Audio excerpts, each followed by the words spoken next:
जातीवादी भडव्यांनो, हा बघा व्हिडिओ। पॅरिसमधील युनेस्को मुख्यालयात संविधानाचे शिल्पकार भारतरत्न डॉक्टर बाबासाहेब आंबेडकर यांच्या पुतळ्याचं अनावरण करण्यात आलंय। भारतरत्न डॉक्टर बाबासाहेब आंबेडकर यांच्या पुतळ्याचं पॅरिसमधल्या युनेस्कोच्या मुख्यालयात अनावरण झालं। सर्व भारतीयांसाठी अतिशय बाबासाहेबाचा डंका असा हा क्षण बाहेर देशात पण वाजतंय। समजला काय? जगात गाच्या वाजा, भीमराव एकच राजा। कळलं काय? हर न्यूज मध्ये माझा बाप बाबासाहेब आंबेडकर। जातीवादी भडव्यांनो, आता लागणार मिरची ह्या भडव्या आणि मिश्राले। समजला काय? लागणार काऊन नाही? लागणार काऊन नाही? लागणारच, कारण बाबासाहेबाचा पुतळा पॅरिस मधल्या मुख्यालयात बसत आहे। दादा, विचार कराजोगती गोष्ट आहे। बाबासाहेबाचा डंका असाच नाही आहे, बाबासाहेबांचं संविधान असंच लिहिलं नाही आहे, बाबासाहेबांचा वाजा गाजा असाच नाही आहे। दादा, बाबासाहेबांनं आपलं स्वतःचं अस्तित्व खतम करण्याचा प्रयत्न केला। समजलं तुम्हाला? अस्तित्व म्हणजे कळलं तुम्हाला? अस्तित्व त्यांनी स्वतःचा हाल असा केला। संविधान लिहायच्या वेळेस त्यांना सवर्णांनी छळ केला, पाणी पिऊ नाही दिलं, बसू दिलं नाही, छुवाछूतपणा, स्वतःचं अस्तित्व मिटवण्याचा प्रयत्न केला। त्यांना असं वाटलं माझं जे अस्तित्व आहे शूद्र म्हणून हे मला मिटवायचं आहे आणि नवीन अस्तित्व जागृत करायचं आहे।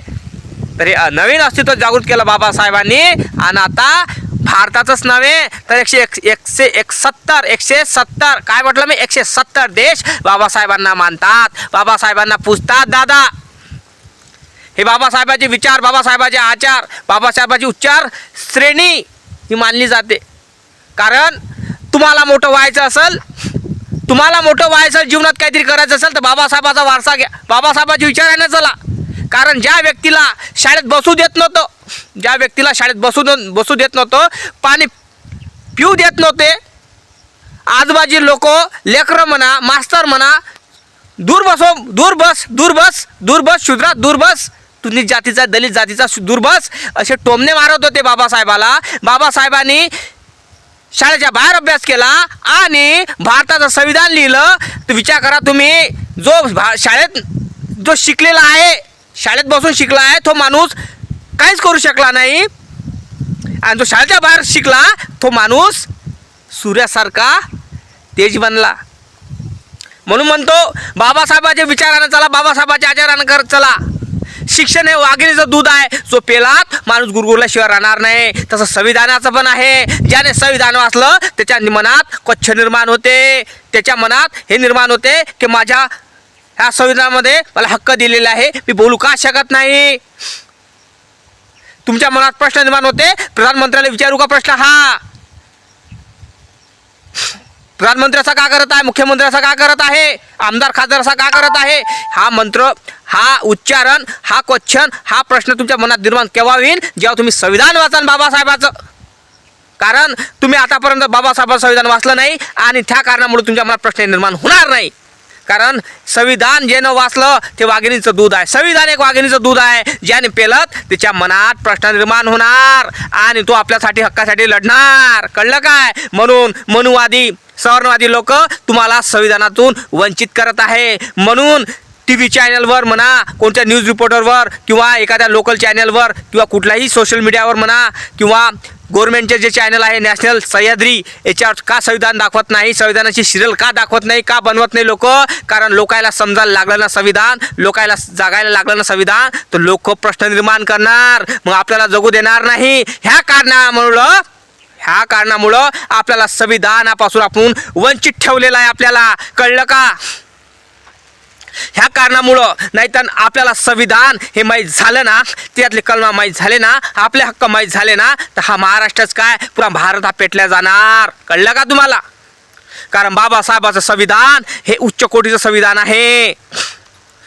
कारण इथे हक्कासाठी लढण्यासाठी संविधानामध्ये मूलभूत हक्क दिलेले आहे सर्वसामान्य जनतेला, आणि सर्वसामान्य जनतेनं संविधान वाचलं तर तो आपल्या हक्कासाठी लढणार।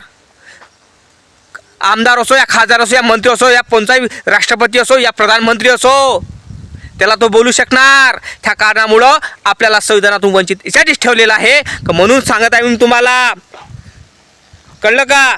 तुम्हाला जीवनात वारसा जागवायचा असेल, काहीतरी बनायचं असेल तर बाबासाहेबांच्या विचारानं बना. कारण जो शाळेत जो माणूस शिकू शकला नाही, त्याला जातीच्या मुळं शिकू शकला नाही शाळेत, तो शाळेच्या बाहेर तो ओरंड्यावर म्हणा एका झाडाच्या खाली बसून खिडकीच्या पाशी तो शिकत होता. तो माणूस भारताचं संविधान लिहू शकतो. विचार करा तुम्ही.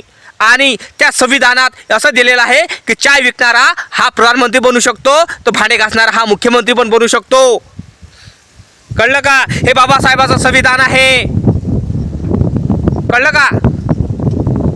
शोषित पीडित वंचित बहुजन समाजान हा मंत्रिपदापासून अभिव्यक्त होता. त्याला कुठलं मंत्रिपद मिळत नव्हतं, तर बाबासाहेबाच्या संविधानानं त्यांना राखीव जागा निर्माण दिली. आता आपल्या भारताची राष्ट्रपती एक आदिवासी महिला ताई आहे. कळतं ना? कळलं ना तुम्हाला?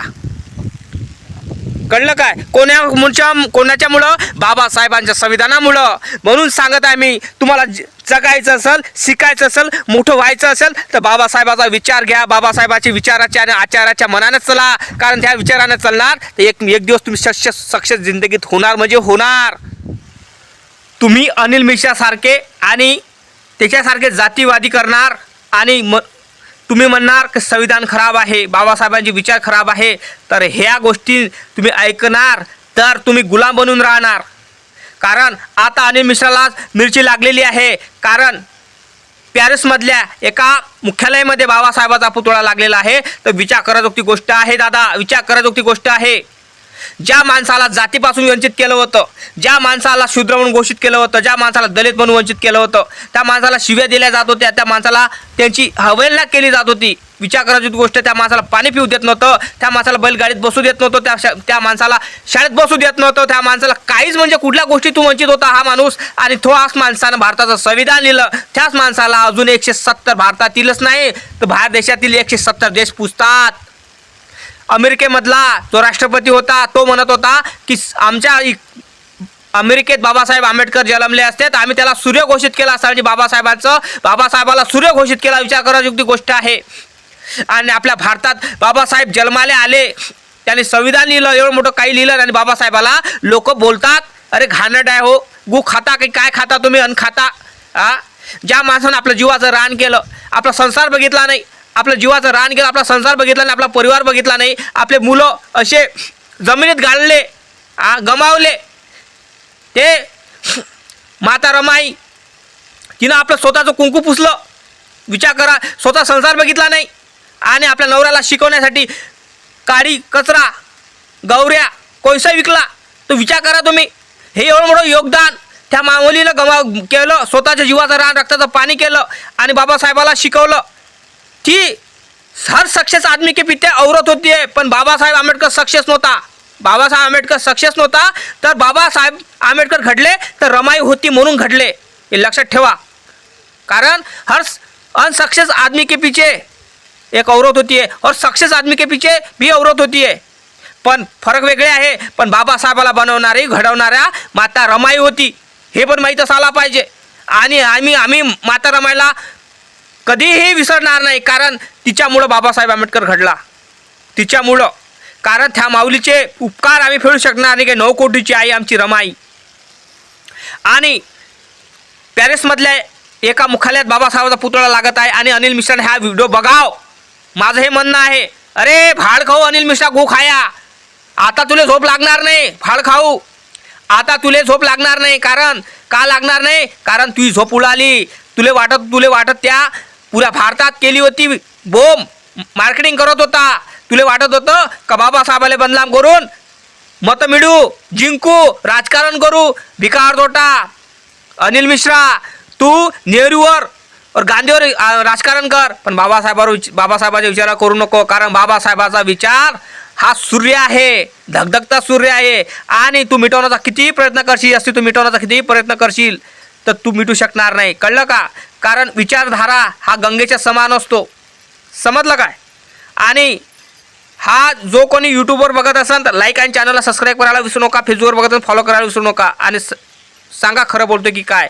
जय भीम, नमो बुद्धाय, जय जवान, जय किसान, जय संविधान.